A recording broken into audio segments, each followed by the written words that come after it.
Bom dia a todos. Excelentíssimo senhor presidente dessa comissão, deputado Arthur Maia, excelentíssima senhora relatora, senadora Elisiane Gama, excelentíssimo senhor vice-presidente, senador Magno Malta, em nome de quem cumprimento todos os parlamentares presentes nessa sessão, manifestando o meu respeito a vossas excelências. Nessa oportunidade, acho importante trazer a minha trajetória dentro das Forças Armadas. Sou tenente-coronel do Exército, tenho 27 anos de serviço e atuei em várias unidades operacionais. Fui observador militar nas Nações Unidas no Chipre e também fui instrutor da Academia Militar das Agulhas Negras. Em 2018, eu havia sido selecionado para participar de um curso de Estado-Maior no Exército americano. Entretanto, fui redesignado pelo então comandante do Exército para assumir a função de chefe da ajudança de ordens da Presidência da República. Nesse ponto, é importante destacar que esta função é exclusivamente de natureza militar, conforme a regulamentação do Decreto 10.374 de 2020. Ademais, a minha nomeação jamais teve qualquer ingerência política. Minha vinculação administrativa era estabelecida pelo Gabinete de Segurança Institucional, inclusive por meio de onde provinha minha remuneração. Para conhecimento de vossas excelências, o ajudante de ordens é a única função de assessoria próxima ao presidente que não é objeto da sua própria escolha, sendo de responsabilidade das Forças Armadas selecionar e designar os militares que a desempenharão. As atribuições da ajudância de ordens estavam descritas no artigo 8º desse referido decreto. Abro aspas. A ajudância de ordens compete prestar os serviços de assistência direta e imediata ao presidente, nos assuntos de natureza pessoal, em regime de atendimento permanente e ininterrupto, em Brasília ou em viagem. Receber as correspondências e os objetos entregues ao presidente da República em cerimônias e viagens, e encaminhá-los aos setores competentes. Realizar outras atividades determinadas pelo chefe de gabinete da Presidência da República. Fecho aspas. Na prática, a função dos ajudantes de ordens consistia basicamente em um serviço de secretariado executivo do ex-presidente, tendo como exemplo a realização das seguintes tarefas: execução da agenda, recepção e encaminhamento de pessoas para reuniões, atendimento de ligações e recebimento de correspondências, impressão de documentos, recebimento e entrega de presentes e auxiliar nas atividades particulares e privadas do ex-presidente, almoços, viagens, finanças pessoais, etc. No dia a dia das reuniões e agendas realizadas pelo ex-presidente, nós recepcionávamos os participantes e os direcionávamos ao local desejado, ficando ao lado de fora das salas de reunião, sempre à disposição, caso o mandatário necessitasse de algo. Da mesma forma, exatamente pela descrição inerente da função, não questionávamos o que era tratado nas respectivas agendas e reuniões. Recebíamos muitas ligações e pedidos de autoridades, ministro do Executivo, Legislativo e Judiciário, como, por exemplo, para encaixe na agenda do ex-presidente, participação e encaminhamento de temas para live, transmissão de recados, pedidos para participar de algum evento ou viagem e até mesmo de verificar a possibilidade de tirar uma simples foto com o ex-presidente. Na mesma linha, nos 4 anos em que servi como ajudante de ordens, não estava na minha esfera de atribuições analisar propostas, projetos ou demandas trazidas pelos ministros de Estado, autoridades e demais apoiadores. Ou seja, não participávamos da atividade relativa à gestão pública. Neste momento, com devido respeito a vossas excelências, passo a esclarecer os motivos da postura que adotarei ao longo dessa sessão. Como é de conhecimento de vossas excelências, é importante destacar que sou investigado pelo Poder Judiciário, especialmente pelo Supremo Tribunal Federal, até onde tenho conhecimento, em pelo menos 8 investigações criminais, sendo elas a suposta participação e incitação dos atos de 8 de janeiro, a suposta falsificação de cartões de vacina, a suposta fraude na retirada de presentes recebido pelo ex-presidente, supostas irregularidades em pagamentos recebidos em nome do ex-presidente e ex-primeira-dama, o suposto vazamento de inquérito sigiloso da Polícia Federal, a suposta divulgação de notícias inverídicas, fake news, o suposto envolvimento em milícias digitais e o suposto envolvimento em atos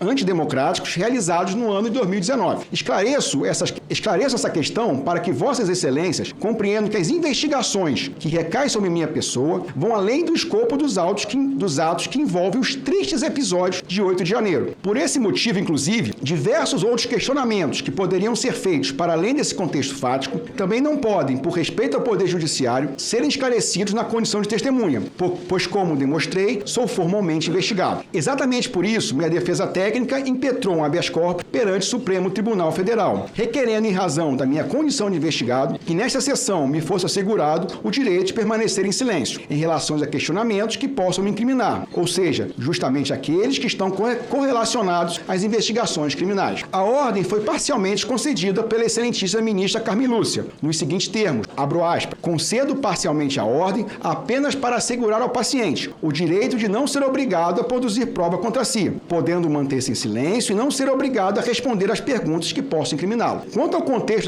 das apurações, também por respeito ao Poder Judiciário, não irei me valer desse ato para me defender, pois por liturgia processual, meus advogados me orientaram que minha defesa técnica deve ocorrer perante o órgão que efetivamente tem competência para decidir acerca de minha culpabilidade, sobre as condutas que me são imputadas, e, ao final, por mandamento constitucional e reserva de jurisdição, delimitar a aplicação ou não de sanções. Por outro lado, e sendo algo que não representa a minha opinião pessoal, mas sim a convicção de um órgão de Estado, sobre a prisão preventiva a qual estou submetido, tomei conhecimento que a Procuradoria-Geral da República se manifestou da seguinte maneira, diz a PGR, nas folhas 3827 e 3828 da petição 10405. Abro aspas. Por fim, salienta-se que finalidades que já se entendiam vedadas passaram a contar com disposição expressa, por se considerar que a segregação cautelar não pode ser determinada como antecipação de cumprimento de pena, como decorrência imediata da investigação,